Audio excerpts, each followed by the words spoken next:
আসসালামু আলাইকুম রহমতুল্লাহি ওবরকাতুহু। সম্মানিত দর্শক,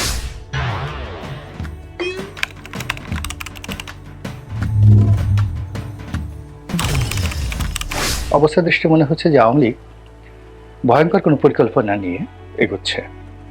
এমনি বাংলাদেশের রাজনীতিতে সবচেয়ে প্রাচীনতম এই দলটি নানা রকম কুকর্ম সুকর্ম, তারপরে কলা কৌশল, এরপরে দেশের অনেক কিংবদন্তির ইতিহাস সৃষ্টি করা থেকে শুরু করে এদেশের সর্বনাশের জন্য অনেকগুলো পেরেক তারা বিভিন্ন সময় মেরে দিয়েছে। আমাদের দেশের স্বাধীনতা যুদ্ধে যেমন তাদের অবদান রয়েছে, আবার বাকশাল করা, ৭৪-এর দুর্ভিক্ষ, এরপরে গণতন্ত্র হরণ, তারপরে চতুর্থ সংশোধনী, এরকম নানা রকম ঘটনা দুর্ঘটনা তারা ঘটিয়েছে। রাজনীতির ময়দানে কখনো বিরোধী দলের নেতা হিসেবে, কখনো রাজপথের নেত্রী হিসেবে, কিংবা কখনো প্রধানমন্ত্রী হিসেবে শেখ হাসিনা যে সকল বদনজিরগুলো স্থাপন করেছেন, এবং সেই বদনজিরের ধারের কাছে এখন পর্যন্ত কোনো রাজনৈতিক ব্যক্তিত্ব যেতে পারেনি। আমি ভালো কথা বললাম না, এখন ভালো কথা বললে হয়তো অনেকে বলবেন যে আপনি আওয়ামী লীগের দালালি করার চেষ্টা করছেন। আমি মন্দ কথাই বলছি। যেমন প্রতিপক্ষকে ভয় দেখানো, গুম করা, হত্যা করা, আগুন লাগানো, নিজের লোক দিয়ে সেই একটার পর একটা বাস পুড়িয়ে তার দায় দায়িত্ব বিএনপির উপর ঘাড়ে চাপিয়ে দেওয়া, এবং বিএনপিকে অগ্নি সন্ত্রাসী বলা। 2014 সনের পরে যে সারা বাংলাদেশে বিএনপি জামাত দুর্বার গণ আন্দোলন গড়ে তুলেছিল, এবং সেখানে বিএনপি জামাতের লোকজন প্রথমে যে সকল হরতাল অবরোধ সফল করার জন্য যে কাজগুলো করেছে, ওই কর্মগুলোকে আওয়ামী লীগের যারা লোকজন রয়েছে তারা ম্যাটেরিয়ালাইজ করেছে। বিএনপির লোক যদি একটি বাসে আগুন দিয়েছে, তারা 10টা বাসে আগুন দিয়েছে। বিএনপির আগুনে হয়তো কোনো লোক পুড়েনি, কিন্তু আওয়ামী লীগ যেগুলোতে আগুন দিয়েছে সেই আগুনে দেখা গেল পুরো সেই ঢাকা মেডিকেল কলেজ ভরে গেছে। আর 10 মুখে সরকারের যত প্রচারণা আছে সবগুলো বিএনপি এবং জামাত অগ্নি সন্ত্রাসী এই কাজ করেছে, এই কাজ করেছে, এবং যখন যা মুখে আসে সে কথা তারা বলে ফেলেছে। বেগম খালেদা জিয়া মুরগির যে খাঁচা, সেই মুরগির খাঁচাকেও সে রেহাই দেয়নি, সেখানে সে বোমা মেরেছে। এই সকল কথা স্বয়ং প্রধানমন্ত্রী নিজের মুখ দিয়ে বলেছেন। তো এই যে তার যে ক্ষমতা, আবার ওই যে শেরাটনের সামনে সেই গান পাউডার দিয়ে বিআরটিসির বাস পুড়িয়ে অনেকগুলো মানুষকে হত্যা করা, এটা তো একেবারে ওপেন সিক্রেট। ইলিয়াস আলীকে গুম করা, জঙ্গি নাটক করা, এই বাংলাদেশে যা কিছু মন্দ, যা কিছু ভয়ঙ্কর, এই সব কিছুই করার কৃতিত্ব আপনি আওয়ামী লীগকে না দিয়ে পারবেন না। এবং এই কাজ করার জন্য তার প্রশিক্ষিত লোক আছে, ছাত্রলীগ আছে, যুবলীগ আছে, সরকারি কর্মকর্তা আছে, আমলা আছে, কামলা আছে। এবং তিনি তার একটা যে ডায়েরি, সেই ডায়েরির মধ্যে বাংলাদেশের সকল ওসি, সকল ডিসি, সকল এসপি থেকে শুরু করে হাজার হাজার নেতাকর্মীর ফোন নম্বর তার কাছে রয়েছে, এবং তার যখন যাকে দরকার তাকে দিয়ে তিনি এই গত 15 বছরে সেই কাজটি করেছেন। ধরুন তার অপছন্দের একজন এমপি প্রার্থী বা অপছন্দের একজন নেতা, তো তাকে তার দেখতে ইচ্ছা করে না। এখন এই লোকটিকে একটু তিনি হেনস্থা করতে চান, তো হেনস্থা করতে চান। এখন ওই লোকটি ধরুন চরফ্যাশনে গেল, ভোলাতে গেল, কক্সবাজারে গেল। এখন তিনি অর্থাৎ শেখ হাসিনা কারোর সাথে আলাপ না করে, কাউকে কোনো কথা না বলে সরাসরি দেখা গেল কক্সবাজারের ছাত্রলীগের সভাপতিকে প্রধানমন্ত্রী ফোন করলো, তৎকালীন প্রধানমন্ত্রী ফোন করে বললো যে এই কাজটা করো, অমুক অমুক যাচ্ছে, গাড়িটা ভেঙে দেবা, পাঞ্জাবিটা টেনে ছিঁড়ে ফেলবা, একটা পাশার উপর 4টা লাথি মারবা, আর গালের উপর কষাই 2টা এমনভাবে চড় মারবা যেন চশমাটা ভেঙে যায়।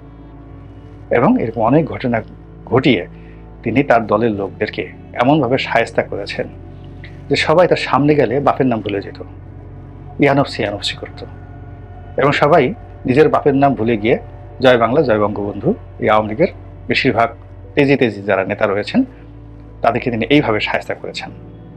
তো এখন তার এই যে বয়স, তিনি এখন ভারতে গিয়ে আছেন, তার কণ্ঠ শুনে, সমস্ত কিছু শুনে, কথাবার্তা শুনে আমার কাছে তো মনে হয় না যে তার ভিতরে কোনো অনুশোচনা এসেছে, ভয় এসেছে, আতঙ্ক এসেছে। তিনি মনে করছেন যে তিনি আবার যে কোনো সময় বাংলাদেশে ঢুকে পড়তে পারবেন, আবার নেতৃত্ব দিতে পারবেন, এই সরকারকে হটিয়ে দিতে পারবেন, আবার ক্ষমতায় যাবেন। এই যে তার যে বিশ্বাস, এই বিশ্বাসটা তিনি কেবল নিজের মধ্যে রাখেননি, তার দলের যারা নেতাকর্মী, এই প্রথম 2-3 মাস তারা খুব ভীত সন্ত্রস্ত ছিল। এখন তিনি সবার মধ্যে তার এই যে কর্মকাণ্ড, তার বিশ্বাস, তার চেতনা, তার কৌশল, এই জিনিসগুলো তিনি ঢুকিয়ে দিতে পেরেছেন। এর ফলে কি হচ্ছে, আওয়ামী লীগের যারা লোকজন তারা প্রতিদিনই ঘুমাতে যাওয়ার আগে কল্পনা করে যে আগামীকাল তাদের জন্য একটা নতুন সূর্য আসবে, এবং তারা প্রতি মুহূর্তে কল্পনা করে এই বুঝি সরকারের পতন হলো, এই বুঝি আবার আওয়ামী লীগ আসলো। তো এইভাবে বাংলাদেশে যারা আছে একেবারে সাধারণ নেতাকর্মী থেকে শুরু করে সবাই এই চিন্তা ভাবনা করে ঘুমাতে যায়, এবং ঘুম থেকে উঠে সারাদিন এই আশায় থাকে, এবং সারাক্ষণ ফেসবুক দেখে, ইউটিউবে দেখে যে কখন কার কোথায় পতন হলো। এবং এই জিনিসগুলো দেখতে গিয়ে তারা সামাজিক মাধ্যমের যত খবরাখবর, সেটা বিএনপির বিরুদ্ধে হোক, জামাতের বিরুদ্ধে হোক, তারা ওয়াকিফাল হচ্ছে এবং নিজেরা পলিটিক্যালি এনরিচ হয়ে যাচ্ছে। আর যখন আওয়ামী লীগ ক্ষমতায় ছিল তখন এরা সারাদিন চাঁদাবাজি করতো, গুন্ডামি করতো, বদমাইশি করতো, রাজনীতি নিয়ে তারা চিন্তা করার সময় পেত না। কিন্তু এখন তারা পলিটিক্যালি অনেক ম্যাচিউর। তেমনি দেশের বাইরে যারা আছেন, দুবাইতে আছেন, তারপরে আমেরিকাতে আছেন, ইংল্যান্ডে আছেন, এই সবাই মিলে পুরো বিশ্বটাকে তারা আওয়ামী লীগের বঙ্গবন্ধু এভিনিউ বানিয়ে ফেলেছেন। কলকাতা, দিল্লি, তারপরে শেষে আজমির, এই 3টে শহরে প্রচুর লোক রয়েছে। এর বাইরে ত্রিপুরা, আসাম, নাগাল্যান্ড, মিজোরাম, তারপর শেষে আপনার যাকে বলা হয় নেপালের Kathmandu, Sri Lanka, Singapore, Dubai, Saudi Arab, Riyadh, Qatar, এরকম সব দেশে বাংলাদেশ থেকে যে যারা গেছে হাজার হাজার কোটি টাকা পাচার করেছে।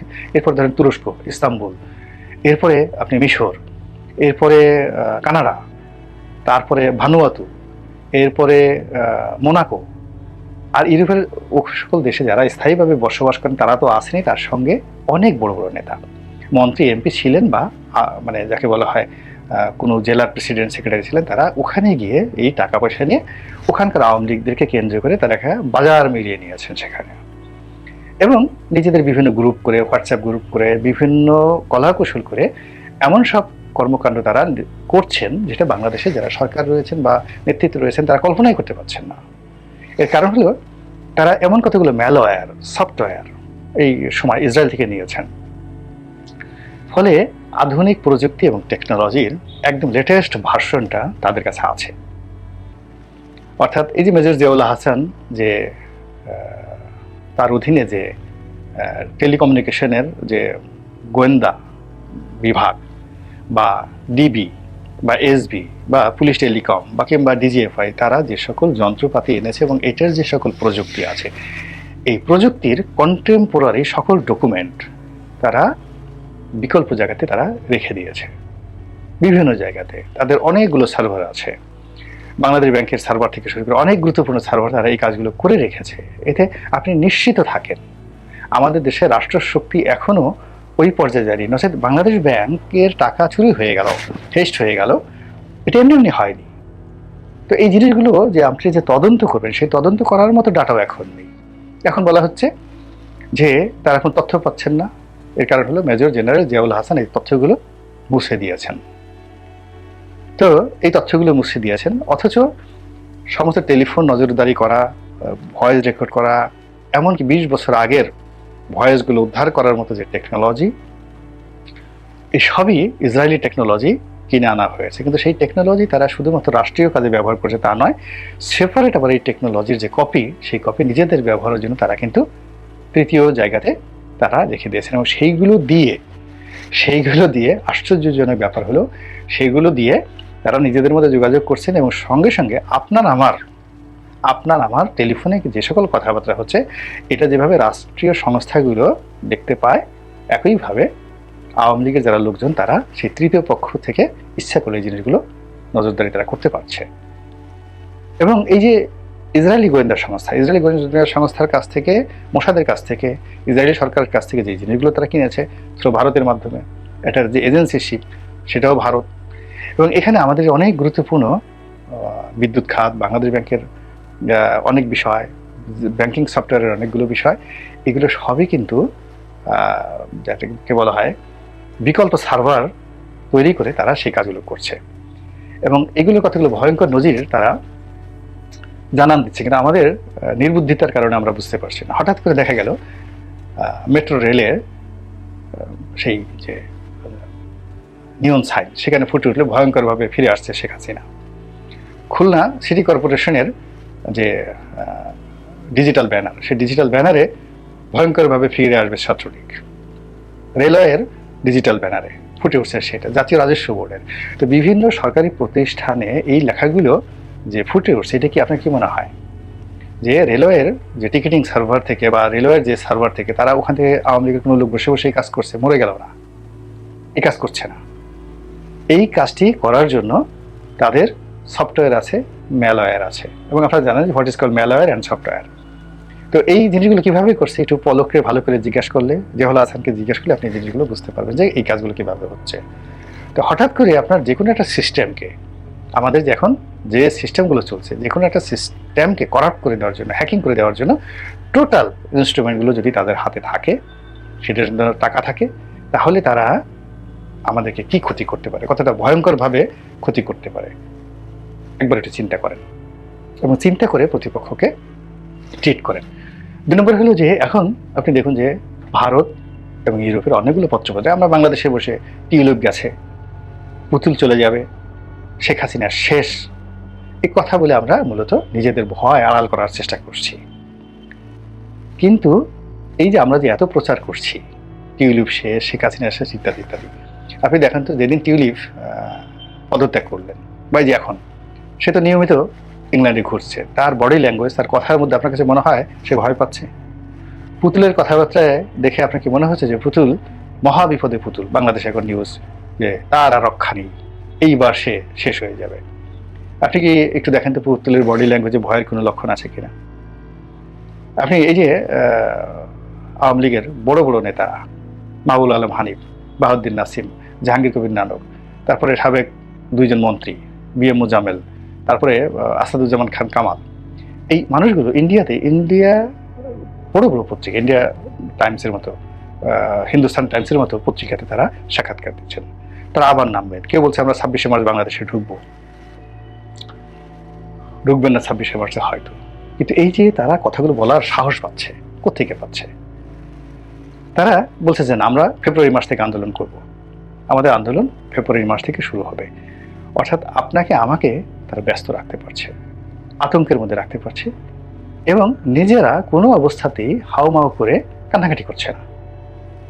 একজন সিঙ্গেল লোক পালিয়ে গেছে, আপনারা দেখেন তো কার কল রেকর্ড পান কিনা, যে সে দুবাইয়ের কোনো বসে, শামীম ওসমান দুবাইতে বসে, ধরুন দিল্লিতে সে আবুল হাসান আবদুল্লাহ সাহেবকে টেলিফোন করে শেখ হাসিনাকে গালাগাল করছে, এরকম একটা দৃশ্য দেখান তো।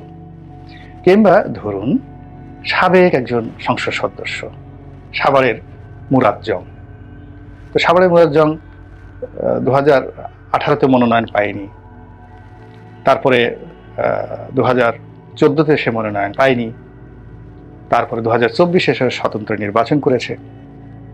তো তার সঙ্গে তো যাকে বলা হয় আওয়ামী লীগের ভালো সম্পর্ক নেই সঙ্গত কারণেই। এখন সেও এই সময়টাতে দেশের বাইরে আটকা আছে। তার একেবারে ঘনিষ্ঠ বন্ধু, ক্লাসমেট হলো, একসাথে তারা থাকছে সোহেল তাজ। তো বাংলাদেশে সোহেল তাজ তো অনেক কথা বলছে, শেখ হাসিনার বিরুদ্ধে অনেক কথা বলছে, লতিফ সিদ্দিকী সাহেব অনেক কথা বলছে। এখন লতিফ সিদ্দিকী সাহেব, মুরাদ জংয়ের যে বাবা আনোয়ার জং, এরা সমসাময়িক ঘনিষ্ঠ। এখন তিনি তো, অর্থাৎ মুরাদ জং তো একটা টেলিফোন করে লতিফ সিদ্দিকীকে বলতে পারে যে চাচা এ কি হইল, আমি কেন, আপনি কেন? বা মুরাদ জং একই কথা সোহেল তাজকে বলতে পারে যে দোস্ত তুমি যা বলছো ঠিকই বলছো, শেখ হাসিনা আসলে খুবই একটা খারাপ। আপনি দেখেন তো যে সোহেল তাজের মোবাইল চেক করে একটা সিঙ্গেল আওয়ামী লীগের লোক তার সাথে কথা বলে দেশের বাইরে থেকে বা ভিতরে সোহেল তাজের সঙ্গে শেখ হাসিনাকে খারাপ বলেছে, দেখেন পান কিনা? বা লতিফ সিদ্দিকীর টেলিফোন চেক করে দেখেন যে আওয়ামী লীগের কোনো একটা সিঙ্গেল লোক তাকে টেলিফোন করে একথা বলেছে, বলেনি। ইট মিনস আওয়ামী লীগের যারা লোকজন আছে তারা প্যাক্ট হয়ে শক্তি সঞ্চয় করছে, এবং সেই শক্তি যে তারা জানান দেবে তার প্রমাণ হলো এই যে বিভিন্ন ডিজিটাল ব্যানারে, বিভিন্ন এই অফিসের সামনে বাংলাদেশ ব্যাংকের যে সাইনবোর্ড থাকে, সেই সাইনবোর্ডে হঠাৎ করে ভয়ঙ্করভাবে ফিরে আসবে আওয়ামী লীগ, ফিরে আসবে ছাত্রলীগ, শেখ হাসিনা অমুক অমুক ইত্যাদি বিভিন্ন কথাবার্তা। তো এই সাইন অ্যান্ড সিমটম দেখে আপনি কোনো কিছু নেগলেক্ট করতে পারেন না। যদি কোনো কিছু না ঘটে আলহামদুলিল্লাহ, কিন্তু আপনার তো একটা প্রস্তুতি থাকবে। প্রস্তুতি থাকতে হবে বিএনপির, প্রস্তুতি থাকতে হবে জামাতের, প্রস্তুতি থাকতে হবে ডক্টর মোহাম্মদ ইউনূসের, প্রস্তুতি থাকতে হবে সমন্বয়কদের, যে যদি মাগার এসেই যায় তাহলে আমরা কি করব, কিভাবে মোকাবেলা করব, কিভাবে প্রতিহত করব পলিটিক্যালি, তারপরে পেশিগত শক্তি প্রয়োগ করে অন্য যে কোনোভাবে হোক। এবং সেটা না করে আপনি যদি কম্বল মুড়ি দিয়ে ঘুমান, এটা আপনার একান্ত ব্যক্তিগত বিষয়, কিন্তু আমার কাছে মনে হচ্ছে যে এই বিষয়গুলো এত তুচ্ছ তাচ্ছিল্যের বিষয় নয়। এর কারণ হলো বেনজির ভুট্টো বহুদিন দেশের বাইরে এইভাবে ছিলেন। তো তিনি দুবাই থেকে বলেছেন, কলকাতাতে এসে সাক্ষাৎকার দিয়েছেন, দিল্লিতে এসে সাক্ষাৎকার দিয়েছেন, আমি আসছি, ইংল্যান্ডে গিয়ে সাক্ষাৎকার দিয়েছেন। আপনি দেখেন সেই সাক্ষাৎগুলো অসাধারণ সব সাক্ষাৎকার, আমি আসছি। আবার যখন এমার্জেন্সি ঘোষণা করার পরে ক্ষমতা হারালেন ইন্দিরা গান্ধী, তিনি বললেন যে না, আমি আর রাজনীতি করবো না। কিন্তু তিনি কিভাবে এসেছেন, ফেরত এসেছেন, ওটা অতি সাম্প্রতিক সময় একটা সিনেমা হয়েছে এমার্জেন্সি, কঙ্কনা রানাওয়াত অসাধারণ অভিনয় করেছেন, দেখেন সেটা। তো রাজনীতিতে ফিরে আসা একইভাবে ধরেন এই যে নওয়াজ শরীফ পাকিস্তানের রাজনীতিতে ফিরে আসবে, কেউ কল্পনা করেছে? থাকসিন সিনাওয়াত্রার পরিবার, তার বোন কয়বার ক্ষমতা থেকে হারালো, কয়বার ফেরত গেল, আবার করতে পারি তারা ফিরে আসলো। ব্যাংককের মতো জায়গাতে, থাইল্যান্ডের মতো জায়গাতে এই থাকসিন সিনাওয়াত্রার পরিবার কিন্তু রাষ্ট্র, তারপরে সেনাবাহিনী, তারপর সেখানকার রাজা, কিং, সবাই চেষ্টা করেও তাকে রাজনীতি থেকে আলাদা করা যায়নি। একইভাবে শ্রীলঙ্কাতে কোনো অবস্থাতেই তো যে এই পরিবারে উড়ে গেল, বাংলাদেশের মতো সেম ঘটনা ঘটেছে সেখানে মহেন্দ্র রাজাপাকসের পরিবার। আবার দেখেন তারা রাজনীতি কিভাবে পুনর্বাসিত হয়ে গেছে, কিভাবে মহেন্দ্র রাজাপাকসে আবার সেই দেশে ফিরে এসেছে। আবার দেখেন পাকিস্তানে এই যে ইমরান খান বের হয়ে যাবে, আপনি তাকে রাখতে পারবেন না। যখন পপুলারিটি থাকে, জনসমর্থন থাকে এবং নেতা থাকে, তখন সেখানে আপনি সেই মতাদর্শ, সেই দলকে কখনো দাবায় রাখতে পারবেন না। পাকিস্তানিরা আওয়ামী লীগকে পারেনি, আওয়ামী লীগ বিএনপিকে পারেনি, তারপরে জাতীয় পার্টি শত চেষ্টা করেও বিএনপি আওয়ামী লীগকে পারেনি, বিএনপি আওয়ামী লীগ একত্রে চেষ্টা করে জাতীয় পার্টিকে দাবায় রাখতে পারেনি, আর সবাই মিলে পুরো বাংলাদেশ মিলে জামাতকে দাবায় রাখতে পারেনি। কাজেই যা শুনছেন বা যা ঘটছে, ছোট মুখে বড় কথা হচ্ছে, বড় মুখে ছোট কথা হচ্ছে, এই জিনিসগুলো কগনিজেন্সে না নিয়ে যেটি বাস্তব সেই বিষয়ে নিজের মন এবং মানসিকতাকে প্রস্তুত রাখুন এবং যে কোনো পরিস্থিতি মোকাবেলা করার জন্য প্রস্তুত থাকুন। এটাই আমার অনুরোধ। আসসালামু আলাইকুম রহমতুল্লাহি ওয়া বারাকাতুহু।